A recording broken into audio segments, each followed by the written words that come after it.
Hello everyone, fellow boxers. We're glad to see you. Today we want to introduce a unique development from Soviet times.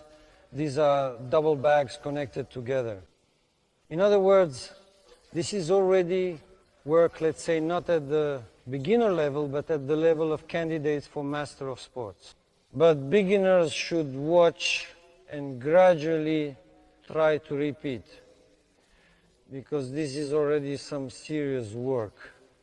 So watch, observe, and evaluate. Wishing everyone kindness and love. I got acquainted with it back in the 80s when my coach used it to train champions, masters, and candidates for Master of Sports. In other words, it's a very smart system. So watch, observe, and enjoy. Look, Roma. Here, the system is interconnected. If one bag starts to swing, the second one through the chain starts to swing constantly as well. In other words, the system here is designed so that this isn't a static bag where you set it swinging in a predictable way and work according to that movement. There's also another factor that really challenges you. The first system that is used with this bag, the primary one, is the foundation, because everything else is built upon this system. So, there is a system of three energies that strike. If we look at just one foot, we get a mechanism like this.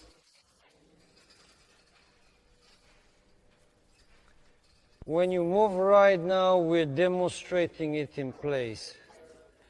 But it also applies when you take a step, just so it's clear. So the first movement you make, the strong, powerful one, is the lift.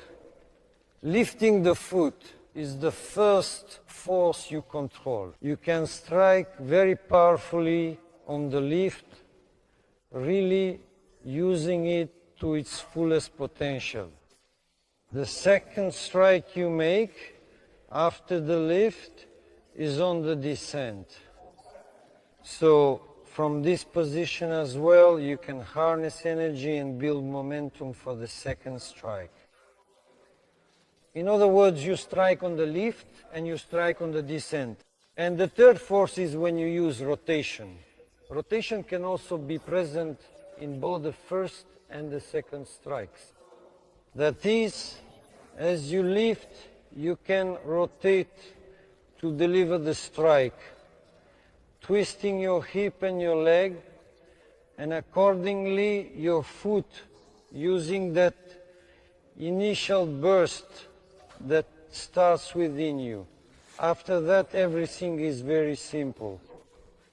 So the boys who are already trained, who understand what striking distance is, usually choose the medium or close range, because it is precisely at these distances that all this kind of artillery is laid down, which you need both for defense and for attack. You combine the movement of your strikes while rising, lowering, rotating. Let me explain why not on regular boxing bags. Here's the thing.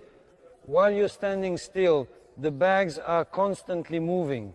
In other words, this brings you, in a way, closer to real combat situations, because your opponent can move and you can already start making certain adjustments. Rotation, rising, lowering, rotation, rising, lowering, rotation. That is, it becomes automatic. With these same movements, you also reinforce and fix the defensive form, which involves your hand and, of course, your body. When you start working with your elbow while rising well, in boxing this is generally not recommended. But that's exactly how we were taught. From here to here, you have a maximum of 20 centimeters, otherwise you won't have time to bring it back. So the maximum is 10. You can extend it up to 20 so that it looks like this. This is exactly how you will attack the strike with your defense. Next, you attack, turning with your elbow, and your arm doesn't separate too much, although in a real fight, anything can happen. So with this kind of movement, release it once, release it, execute, release. Here's your strike. Defense, lifting, lowering, rotation, rotation. Lifting, lowering, rotation, rotation. Rotation, lifting, lowering, and so on. Try it. Just give it a try. This is your first pattern, your first approach. I forgot to mention one more rule, the most important one. Your bags should never touch or come together. Don't let them. That is, you work in such a way that they don't close together. Lift, stop, see? This is an important point. Lower your leg, just lower your leg.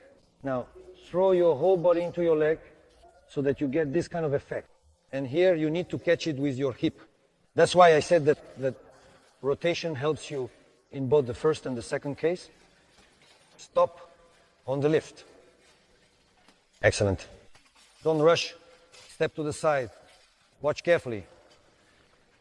I'll say it again. Until you learn to do it slowly, you'll never be able to do it quickly. Here's the lift. Here's the strike. This is exactly close range. Here it is, you see? Here's the lift. Lift. Lift. Lowered. Lift. Now look, at the moment of release is the same effect as with the lift. Only now I'm starting to press with my whole body mass. I start to fall, and at the moment of falling, I set the trajectory I need. Accordingly, I can twist my foot as I fall. See how I twisted it? Rose up, struck, struck.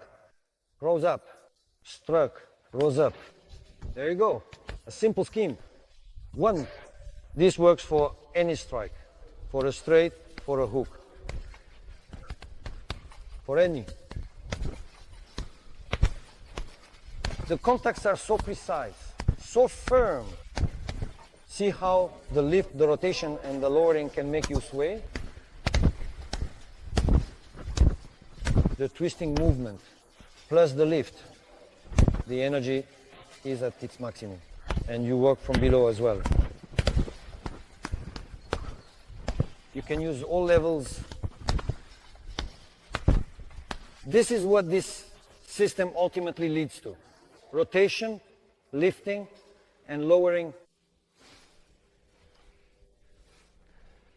Try it.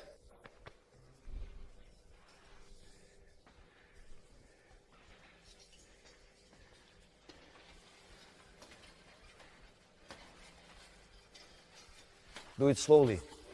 Lifting, lowering, rotation, rotation. That's enough. We'll stop here for now, and in the future, we'll continue to show special developments that were made in the 70s, 80s, and 90s to improve boxing skills and also to better understand and define power, snap, that is, working with equipment. Here, it's a completely different matter because the bags are constantly moving, and this is another scenario where you need to properly form movement on movement in order to deliver a punch correctly and accurately at the right moment. At the same time, you should hardly lose any energy, doing everything with short compressions and quick contractions. So wishing everyone well and love. Until we meet again.